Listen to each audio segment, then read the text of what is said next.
The Mir space station was open for business. There was a string of 5 Soyuz TM spacecraft arrivals over 2 years, beginning in 1986. 3 were long-term crews and included several cosmonauts from other countries, including Syria, Afghanistan, and France. The European Space Agency, ESA, took advantage of the Soviet capability and began extensive training of their own scientist astronauts for long stays aboard Mir. Meanwhile, the US Space Agency, NASA, did their house cleaning, redesigned the solid rocket booster on the shuttle orbiter, and on 29 September 1988, Discovery lifted off, returning America to space. It carried another TDRS satellite in its cargo bay to replace the one lost aboard Challenger. It remained in orbit for only 4 days, but the successful mission signaled NASA too was back in business. Considered flight-worthy again, the shuttle fleet commenced regular services to low Earth orbit. One of the most exciting missions was the delivery of the Hubble Space Telescope to orbit April 24, 1990. However, the dawn of a new age in deep space exploration is marred when it is discovered that the Hubble's primary mirror is faulty, rendering the optical telescope almost useless. The next Soyuz launch on September 5, 1989 was the beginning of the longest human presence in space to date. Alexander Viktorenko and Alexander Serebrov docked with Mir and prepared it for the next expansion phase. Kvant 2, another 20,000-kilogram module developed from the Almaz unit, was launched November 26th, and after a manual docking, the unit was attached to Mir and provided a new life support system and water recycling capability for the station. It also contained a new larger airlock and a new EVA backpack. The next unit, Kristall 1, which arrived May 31, 1990, was eventually attached opposite the Kvant 2 module, returning equilibrium to the Mir complex. It housed more scientific equipment and materials manufacturing furnaces. It also housed a small but elaborate greenhouse and more astronomical equipment. The Kristall unit also had 2 new docking ports designed for the Buran space shuttle, which was eventually scrapped. 2 more Mir components were being readied for launch, Spektor and Priroda. However, the crew aboard Soyuz TM-13, which was launched October 1991, was to be the last launch from the Soviet Union. With the collapse of the communist state and the upheavals, both social and economic, the Mir project was doomed. Spektor and Priroda were both mothballed, and the plans to bring the last crew back to Earth begun. The newly formed Russian Federal Space Agency was broke and could not continue the Mir project. Several decades of research and development was about to fall out of the sky. The United States could see the value in Mir. The years of experience for both engineers and cosmonauts were too valuable to let go. Together with the new Russian Federation, they hatched a plan. In September 1993, the Russian Prime Minister, Viktor Chernomyrdin, and the US Vice President Al Gore announced the plans for a new space station. As part of this long-term project, the US would join Russia in completing Mir and adding facilities to allow the US space shuttle to dock, calling this Phase 1 of the new station. The shuttle would provide transport to and from the station. In return, US astronauts would cohabit on board the station. Phase 2 would be the construction of a new, larger facility based on the lessons learned from Mir. What this meant was money. Money to extract the 2 Mir components out of storage, and money to develop a special docking module for the shuttle. 1st June 1995, the Spektor module, weighing a little under 20,000 kilograms, was docked to Mir. The module contained more Earth observation equipment, including atmospheric analysis equipment and surface research equipment. It also had 4 additional solar cells and generated about half of the completed station's power supply. The Joint Shuttle Mir program began slowly, cautiously. In 1994, the first cosmonaut, Sergei Krikalev, flew flew aboard a shuttle. The following year, in February, the shuttle flew within a stone's throw of Mir but did not dock. Next, a US astronaut flew aboard a Soyuz vessel to Mir and remained there for 115 days. Atlantis then made the first docking with Mir in June and transferred Russian crews and supplies and retrieved their astronaut, Norman Thagard. 5 months later, Atlantis returned and added a new docking module for the shuttle. Designed and built by the Russians, it was funded by the Americans. Nominal long-term crew was 3, but at times up to 6 spacefarers called Mir home. She was continuously occupied until August 1999. During this period, Russian cosmonauts were tasked with station running and upkeep. She was looking well worn and lived in after 10 years, and equipment was constantly breaking down. In March 1996, the US began a permanent presence aboard Mir. Astronaut Shannon Lucid began it with a record spaceflight of 188 days. Astronauts and scientists conducted experiments and studied human physiology, life sciences, microbiology, and material sciences. The final Earth Sciences module, Priroda, was added 26 April 1996. Now complete, the Mir space station weighed over 100,000 kilograms. Inside, she looked like a cramped labyrinth of cables and pipes, scientific equipment everywhere. Personal items such as photos and children's drawings adorned the walls. There's a bungee cord that sort of helps you navigate back and forth. This is Priroda, the new module that came while I was there, and it's full of various scientific equipment. As you can see, there's a glove box, and it just worked outstanding. Actually, all the United States equipment that was there in Priroda worked really, really well. Now, this is the node, and everything joins up here. And when, after Progress came, Yuri pointed out to me that for the first time in the history of the station of Mir, all the nodes were occupied. That was a new record. It really was a home away from home.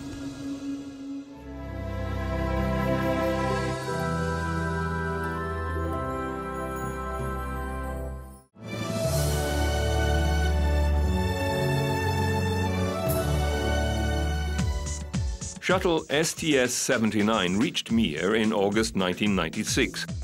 When they finally docked and opened the hatch, they found an astronaut who couldn't wait to come back to Earth. Ready to open the hatch.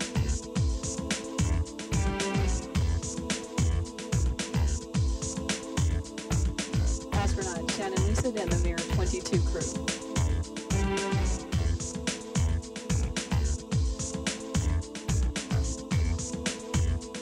Lucid had been kept on Mir 6 weeks longer than planned due to mechanical problems with Atlantis. She was replaced by fellow American John Blaha.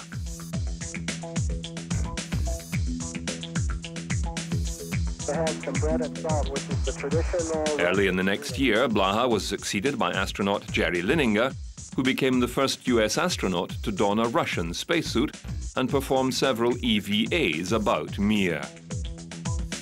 With our Russian colleagues now, and we actually tested out a brand new suit. It was the first time that spacesuit was ever used in space, and so we had a great spacewalk together and good cooperative spirit going. Like I'll tell you, that spacewalk, the whole time it felt like I was falling from the edge of a cliff, and not only falling from the cliff, but the cliff itself, being the space station, was falling the whole time. And so it was a remarkable feeling, and you had to keep yourself under control and talk yourself into saying it's okay to be falling, and seeing the spectacular view of the Earth and the big space station sprawling, all that was just fantastic. So that's probably the memory I'm going to take home the most. Lininger also survived one of the most dangerous incidents that could happen aboard a space station: fire. The fire was basically in this region here, with the flame shooting across this way. And therefore, as you can see where the camera is basically where I was at, and we had one other body in front of me. I was passing the fire extinguisher, but we can only get one person in here to fight the fire because of the flame location.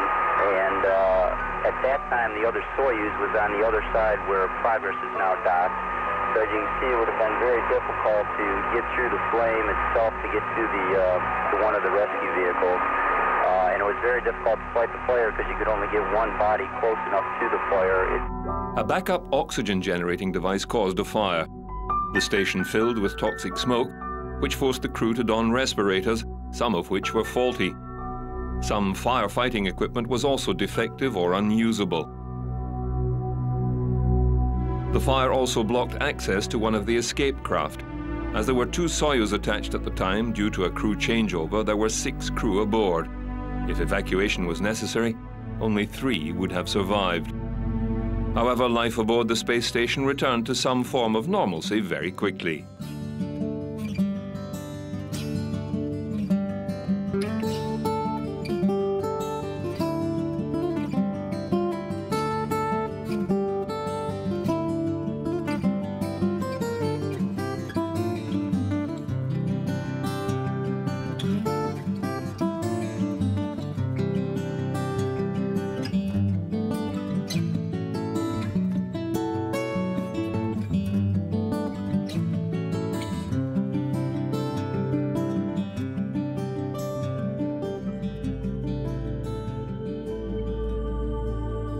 Atlantis again visited, and Linninger was replaced with British astronaut Mike Foale in May. His stay aboard Mir was even more eventful and dangerous than that of his predecessor.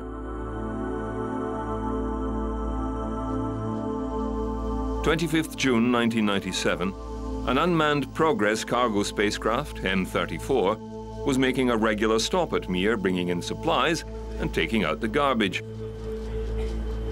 Whilst maneuvering to dock with the Kvant 1 module, the craft lost control and smashed into the station, damaging the Spectre module's solar panels and punching a hole in the Spectre module itself, causing the sudden and potentially lethal decompression of the entire station.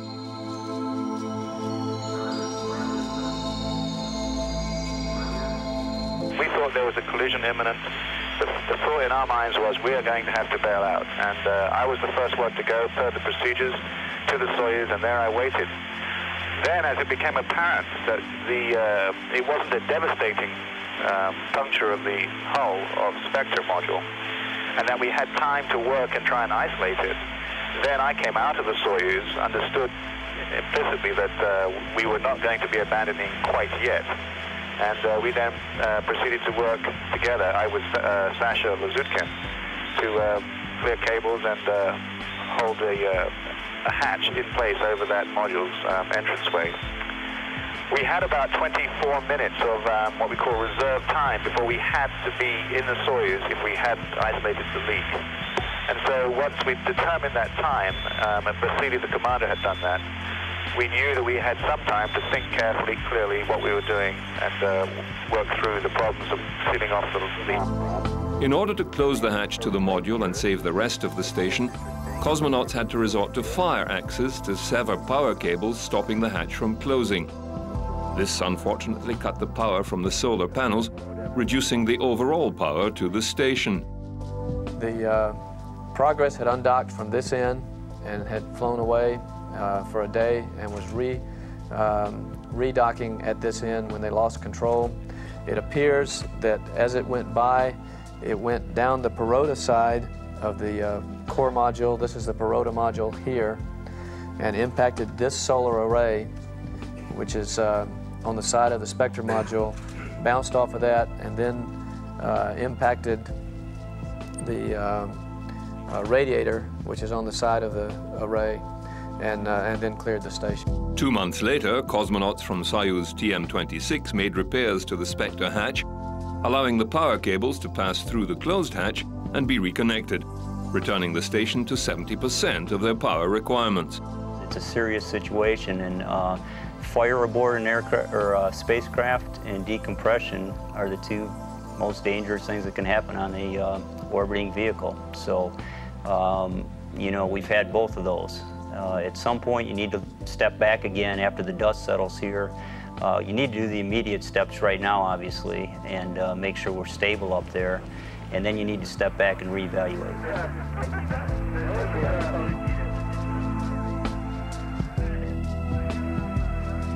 Unfortunately, the Spectre unit had to remain sealed and depressurized for the remaining life of the station. It had major leaks that could not be located. It would seem that Mir's days were numbered yet again. or just before the time when Mike Kennedy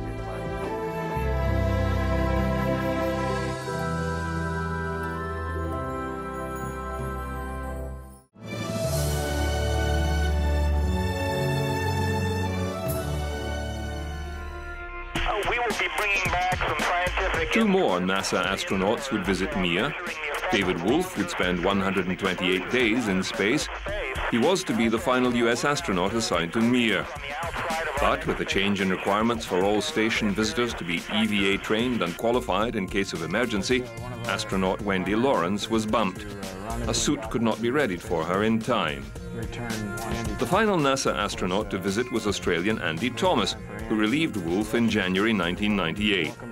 He stayed for 141 days, performing numerous scientific investigations, and extended NASA's flight record to nearly 800 days of continuous presence in orbit.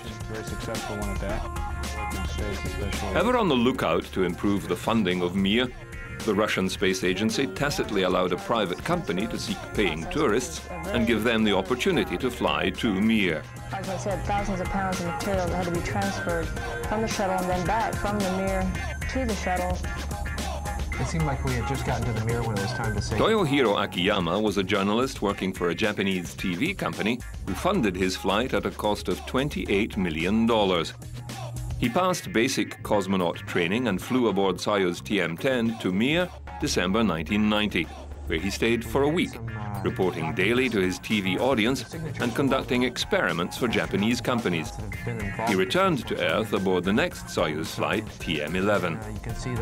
Having spent 7 days, 21 hours in space, he was the first Japanese in orbit and the first journalist, but was not deemed a tourist because his flight was paid for by his employer.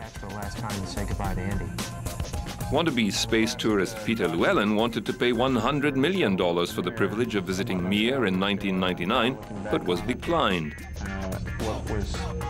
Dennis Tito put down $20 million for his chance to fly to Mir for 10 days. However, Mir was no longer an option, and his ticket was upgraded to the International Space Station. I believe that our greatest accomplishments are Sputnik, our first man in orbit, and of course the space station Mir, which was planned to fly for just a short time, only 4.5 years, and has been flying for 15 years. This was a great success and vindication of the engineers' work. The final crew to visit Mir was launched in April 2000. This privately funded mission was a last-ditch effort to see if the station could be rescued from oblivion by private funding. It was not to be, and Russian officials ordered the station down. A Progress spacecraft was docked with the station, and its engines and additional fuel used to deorbit the 15-year-old Hulk. It entered Earth's atmosphere high over the Pacific Ocean near Fiji and broke up. Much of it burned up on re-entry, but some debris managed to hit the water harmlessly 21st March 2001.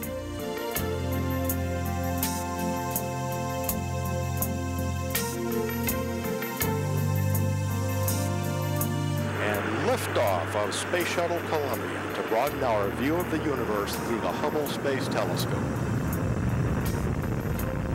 Houston now controlling the flight of Columbia, the Pioneer shuttle headed for the Hubble Space Telescope. Booster officer confirms a good SRB separation. Guidance now converging. Columbia's onboard computers commanding... To date, the Hubble Space Telescope had cost over $1.5 billion. It was too much money to throw away on a second-rate optical telescope, even if it was in orbit. Intensive work on the ground put together a rescue plan for the platform, not only to repair the distortions in the primary mirror, but to replace its power supply and other key electronics to up its capabilities for the coming decades. As soon as it reached orbit, the shuttle captured Hubble and pulled it into the cargo bay, where the astronauts set upon her with fervor. This was the second servicing mission for Hubble. The first repair mission occurred in 1993, when Endeavour spent 10 days repairing the orbiting telescope. The primary task was the installation of the COSTAR corrective optics package to overcome the errors in the main mirror. Without power now for just over 4 hours in the Hubble Space Telescope. The main camera was replaced with the wide field and planetary camera, which is temporarily stowed on a mounting bracket on the side. And the solar arrays were replaced along with their drive electronics. And the 4 gyros that point the telescope at the heavens were replaced. A second repair mission was flown by Discovery in 1997, replacing imaging spectrographs and data recorders. Spacewalk officer in Mission Control Dana Weigel reports that we're about 25 minutes behind in the timeline. They also installed a solid nitrogen heatsink to help cool the near-infrared sensors, though this experimental heatsink proved to be faulty, reducing the life expectancy of the unit. In 1999, the gyros and computer were replaced when most had failed, rendering the telescope inoperative. Also added were thermal blanket insulation and a new fine guidance sensor to improve its accuracy. A further mission in March 2002 installed a new instrument, the Advanced Camera for Surveys, or ACS. The mission also revived the low-temperature NICMOS sensor, which had run out of coolant. A new cooling system was added to stabilize this system. The solar arrays were replaced for a second time with smaller, more efficient solar panels. The power distribution system was replaced, and with this additional power, all instruments aboard Hubble could be run at the same time. The handle and fill the pit pin, and the note is to apply pressure down here. Okay, don't push anymore, Rick. I'm not. Okay, thanks. The note is to apply pressure to doors while engaging the latch bolt. We've given it new eyes to see deeper into the universe than it's ever been able to see before. And I think you'll see that people at the Space Telescope Science Institute, universities all around the world, amateur astronomers, young and old, will be able to enjoy the beauty and inspiration that these new pictures from Hubble will bring. Hubble turned her eye towards the heavens, and what spectacular images she saw.